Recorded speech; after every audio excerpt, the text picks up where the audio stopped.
Hi, Jasmine. I'm Sarah from the upcoming. What a pleasure to speak to you today. Thanks a lot for taking the time. What an incredible film, sort of real, non-conventional, but real sort of gem of a tightly well executed movie. For people who haven't seen it yet, though, could you give us a brief intro? What can they expect when they come to watch The Courageous? Yes, so it's a film about a single mother of three who sort of lives a double life. On the one hand, she tries to be the very best mother she can be for her three children. And on the other hand, she's sort of dealing with this delinquent past that doesn't leave her alone. And so the film, for me, really begins when these two worlds collide. And we sort of see how this character deals with all of this.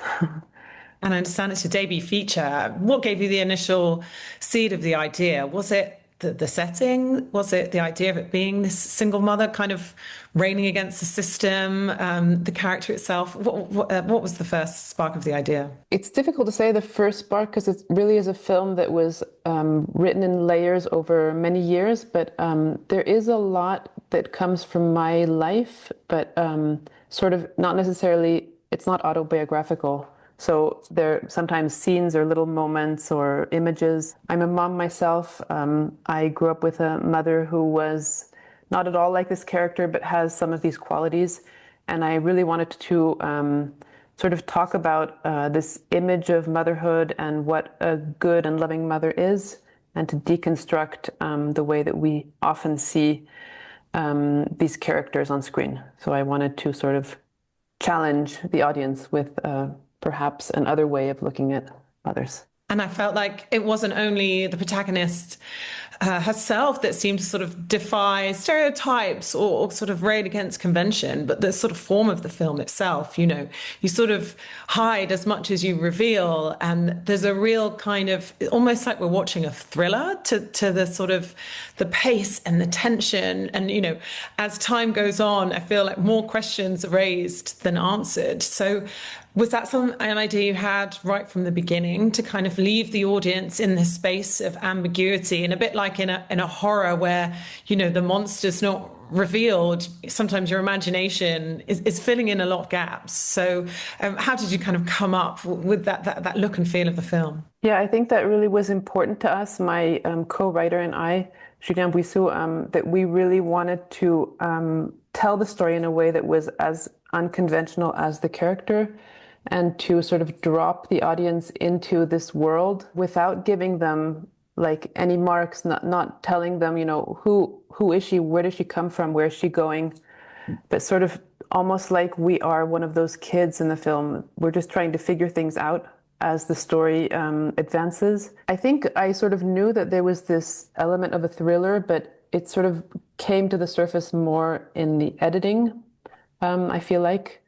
But it was important to me to tell this story in a lot of tension, because this woman lives in constant tension.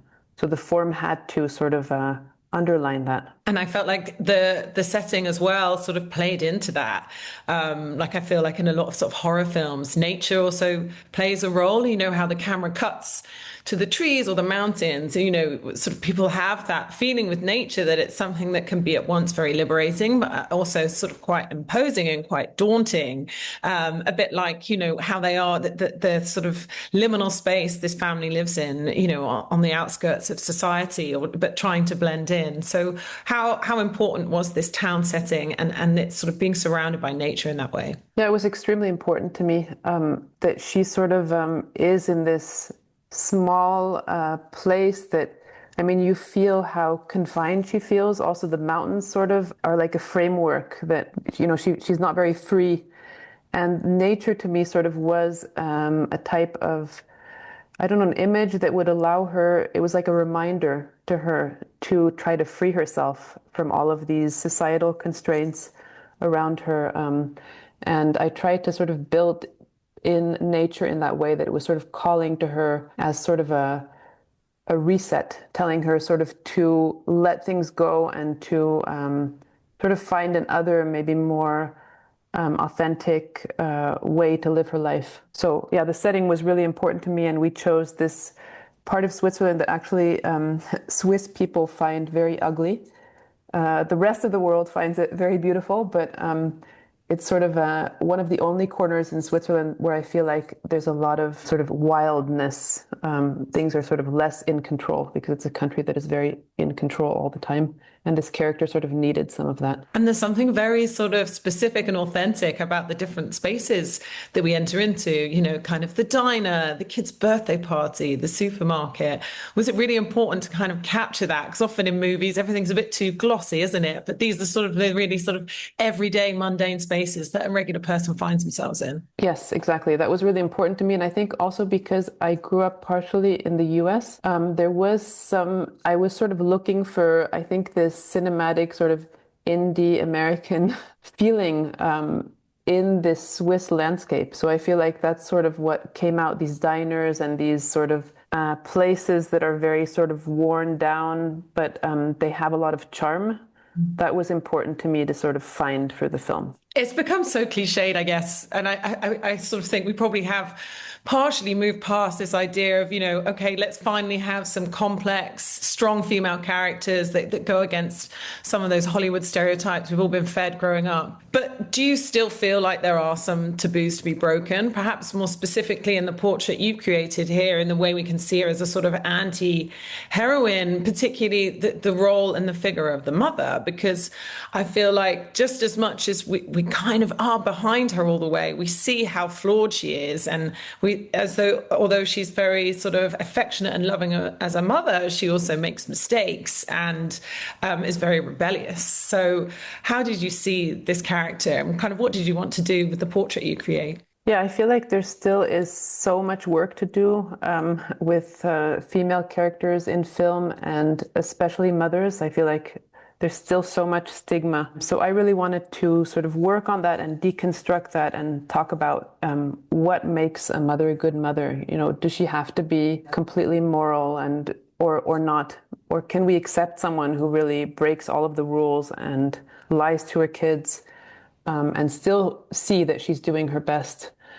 So really, it was essential to me to talk about these female figures and to try to create someone who's in this gray zone, and to work with this ambiguity. And for me, that's also being a real person. I mean, I feel like I don't see enough mothers on screen that really portray how complex it is to be a mother, and how being perfect is not something that we really should, seek after. It's not something that I feel like should really be on the horizon, because being a parent is something so complex and challenging that just being human, I feel like, is a better objective to have. And, you know, all the cast were incredible, the three kids particularly, but Ophélia, I mean, she absolutely nails all the nuances of that portrait as you just described it there, because she's, can flip so quickly, like just the emotions on her face between, sort of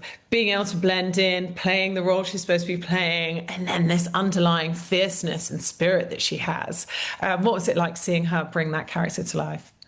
It was amazing. She's such an incredible actress. I mean, really, it's very moving to work with her, and she's also such a wonderful person. She really sort of brought everything that I was dreaming of for this character. And I think it really is it saves the film in a way, because I think someone else, another actress maybe, who had less of this luminosity or this, I don't know, this warmth, could have made this character less lovable. I mean, I think it really is a character that is so much on the border between what is acceptable and not, that we really needed to have an actress that brought all of these charismatic qualities to the story, and she really did such an incredible job. And I just loved filming her face, because she, in one shot on her face, so many different things happen. I'm continually impressed with her. What do you want audiences to take away from spending an hour and 20 minutes, I guess, in Eula's shoes? Obviously the things we've said, the challenges of being a mother, the cost is perhaps of, having to play by society's rules. What does it mean if you then break them? Can you still be a good person? And there is some social commentary, I think, in there about how we do sort of give people very few options unless they do break the rules to even live, a full life, particularly if they're a parent. Yeah, I feel like going away with empathy for people who are different would be amazing. And I think also just the idea of looking at people like her and saying or thinking that she is someone who's courageous, who's doing her very best, rather than seeing her in a negative light and criticizing her. I think that would already be a huge step forward. So I guess this idea of courage is something important that we all could be more courageous. We all could maybe rebel a little bit more against the rules if we see that they don't make sense or they're just hurting us. Definitely. This inspired me. And very quickly, have you got an idea for your next film? Is something else?